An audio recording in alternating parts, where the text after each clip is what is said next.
ازيكم حبايب قلبي؟ هنعمله النهارده احلى طبق كشري مصري في حياتنا.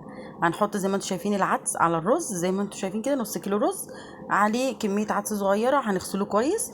وهنجيب بقى الحله بتاعتنا، ننزل بشويه زيت ونحمر بصلتين وسط زي ما انتم شايفين. اول ما تبتدي تاخد اللون البني هنصفيها من الزيت خالص ونطلعها على منديل او ورق ونسيبه بقى يتصفى. وفي نفس الزيت اللي احنا طلعنا منه البصله هننزل الشعريه زي ما انتم شايفين كده.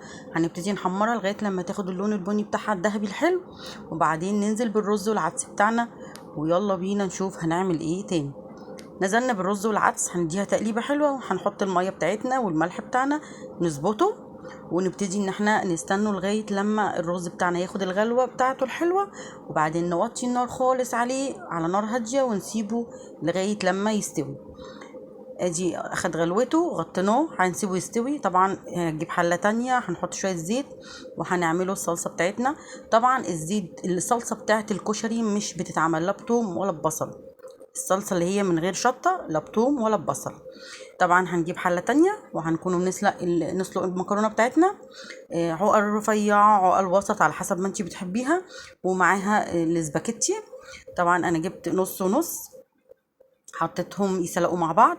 وبعد كده هبتدي ان انا احمر فص ثوم في شويه زيت صغيرين كده في حله تانية، واعمل واحط عليهم كميه صلصه او كوبايه صلصه.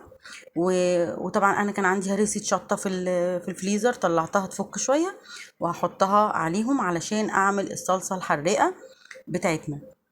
هنسيبهم بقى يتسبكوا الصلصه التانية، والصلصه دي هنسيبها تتسبك بعد ما نتبلها طبعا فلفل اسمر والملح بتاعنا، علشان انا ما بحبش احط كمون لان بيغير طعم الصلصه شويه. طبعا هنسيبهم يغلوا وتكون المكرونه بتتسلق. هجيب برضو اي حله صغنونه او اي طاسه صغيره، هنحمر فصين توم كده بس يكونوا مبشورين، 3 فصوص توم كبار. وهنبتدي نعمل دقه الخل بتاعتنا.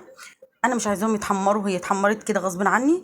هنزل بكوبايه الا ربع خل وعليهم نص كوبايه ميه وكمون فلفل اسمر والملح بتاعنا. واول غلوه تبتدي تغليها هطفي عليها النار واسيبها، لان هي مش بتبقى محتاجه تغلي، واظبط الملح بتاعي وتمام كده. طبعا في الوقت دوت هيكون الصلصه دخلت في السوا وابتدت تتسبك والمكرونه بتاعتنا استوت، نشطفها كويس. وطبعا اكيد الرز هيكون استوى زي ما انتم شايفين كده. اللهم صل وسلم وبارك على سيدنا محمد وعلى اله وصحبه اجمعين. ادي الكشري بتاعنا، ولا اسهل من كده، بسيط وسهل وبسرعه البرق تتعمل، وبالهنا والشفا.